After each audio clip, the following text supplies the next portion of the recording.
What's going on? My name's Brother Lee, and we're gonna get right back into this thing.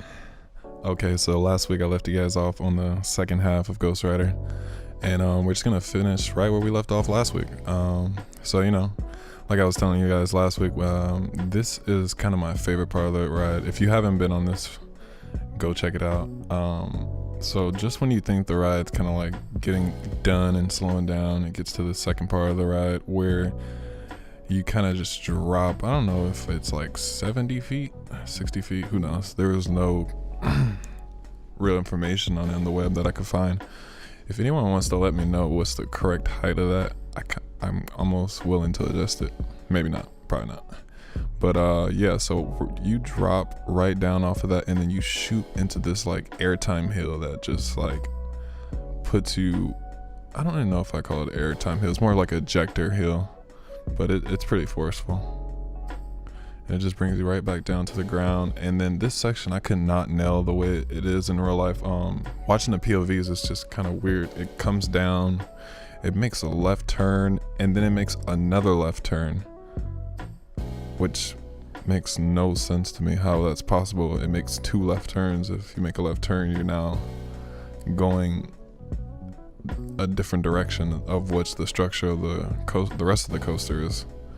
So I don't know how they did that. Maybe I was supposed to be angling the whole coaster like at an angle, like at a diagonal angle, but I don't know, because it turns left twice, and I'm just like, how is that possible? Maybe it goes in the structure and I just didn't get that to happen. I don't know, because the way that the support beams work in Planet Coaster, they kind of are small when they generate on the side, and maybe I was supposed to like go into the structure and then come out of the structure, but it doesn't look like that. It just kind of looks like it does two left turns, which is kind of damn near impossible.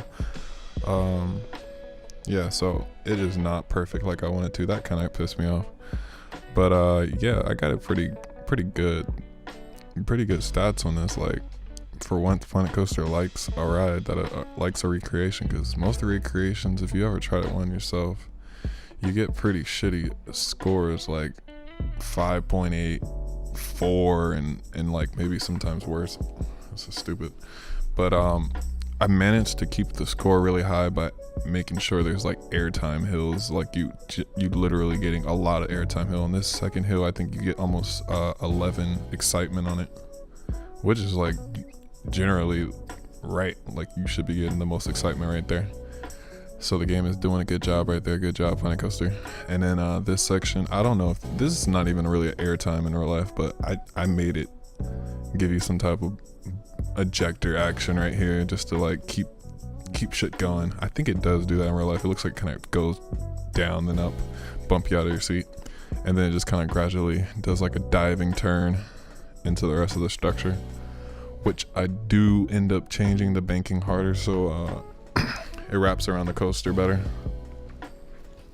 This part was I forgot YouTube, you can't cuss, but this part was a hell of a job to like squeeze in between these supports without having them hit the track.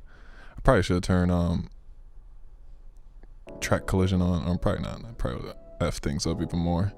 But as you can see, it's just like really hard to mangle your way through these supports with being in line with the rest of the track, because you gotta, in real life, the coaster is like underneath itself, like perfectly underneath itself. It's not hanging outside the support, or at least it looks like that. It might be hanging out because like I said, the larger support beams hide everything, and I think I might go in and build those and F up my FPS even more. But yeah, you see that little baby support beam that was there? That was just, what is that? A baby support? Yeah, I'm definitely gonna build some support beams. Fuck it. So yeah, we're just gonna go ahead and smooth this crap out here, because I like to smooth my track out before I get to the end. I know some people just make it in all the way to the end and it's just like crappy. I just can't physically watch my track.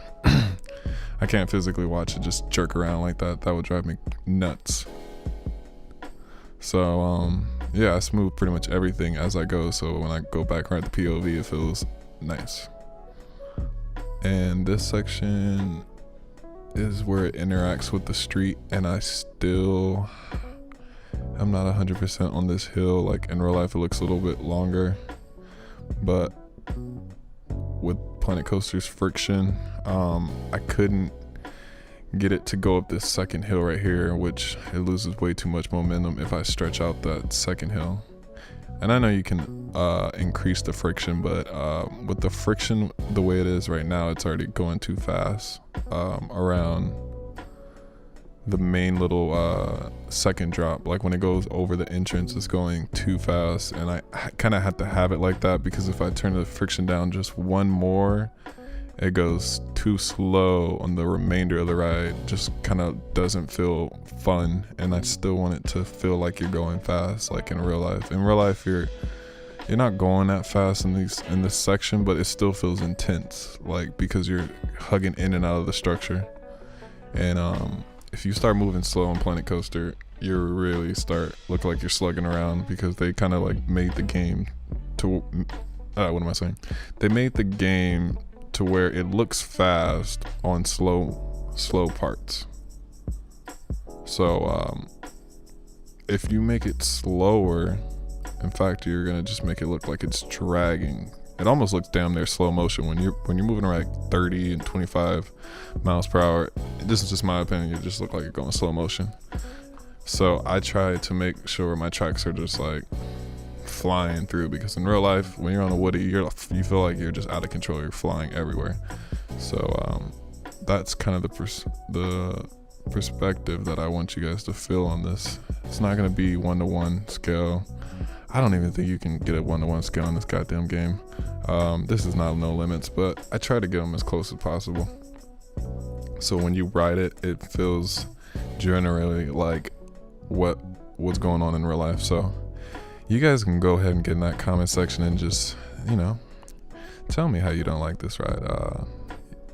It's gonna be alright with me, because I think I did a good job for only riding this ride twice.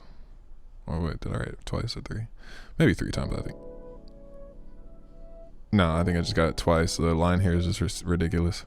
When you go here, expect a line to get on this ride. I don't know what it is that makes the goddamn ride take so long, because the majority of the queue is always empty until you get into the little, what do they call it, den or barn or whatever that the entrance is in. When you get in there's a little bit of people, but it's literally just a staircase and then just like back-to-back queues, and just gets really slow at that point. I don't know what's going on with operations, but I don't know, maybe the coaster's long. It just feels like it takes forever. Once you can literally see about 10 trains leave, and it's just kind of depressing. You're like, any day I'll get on this ride, and then someone throws up in the cart right before you get on, and you're just like, God damn it, lady, why the hell would you throw up right when I'm gonna get on the ride? Like, you can't be serious. And then wouldn't that bug the shit out of you? But yeah, that happened last time I went. Lady threw up in the cart literally after I was waiting 45 minutes to get on the ride, and then it took about another 20 minutes to get the ride up and going again, and everyone started leaving, and I'm like, you think I'm getting out of this line after I waited an hour to get on this mess? I literally drove to this park just to get on this. You think I'm gonna get on this if I have to wait till the park closed. So I made my brother and sister stay there, and they're just like, didn't understand. Like, I had to ride it. I was so scared of this when I was a kid, and I had to experience it. And it was well worth the wait. Man, that first drop was just like, damn, that probably would have scared the shit out of me when I was a kid. It probably would have just like, I would have cried for sure if they made me get on that when I was younger. I literally cried on that ride when I was like, I think it was when Legoland first opened, when I was like super little.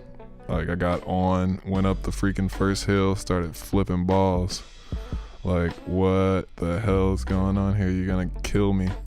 So I was just kind of like terrified of it. terrified of roller coasters. So if they managed to get me on this when I was younger, I definitely would have been traumatized because this ride is kind of intense. When my little brother got on it, he said he liked it. He's way more braver than what I was at his age because 11 and I think he's like 11, 10 and 11. No way I'm getting on the rides like that I make him get on, because I tell him if he's gonna go to the park with me, you're gonna ride everything, because you know parks are expensive. I don't know if you guys know this, but like it costs like a good $70 to get in most parks. Six Flags is $69, Knox is $69, and you know you're pretty much gonna end up paying $200 easily when you get out the park, because don't expect cheap food. And that's gonna go ahead and wrap things up. We're coming to the end of the video. I'm gonna show you guys a couple of screenshots just like last time of what the ride is looking like now. I went ahead and added those lights to the ride and it is looking amazing. So until next week, I will see you guys later.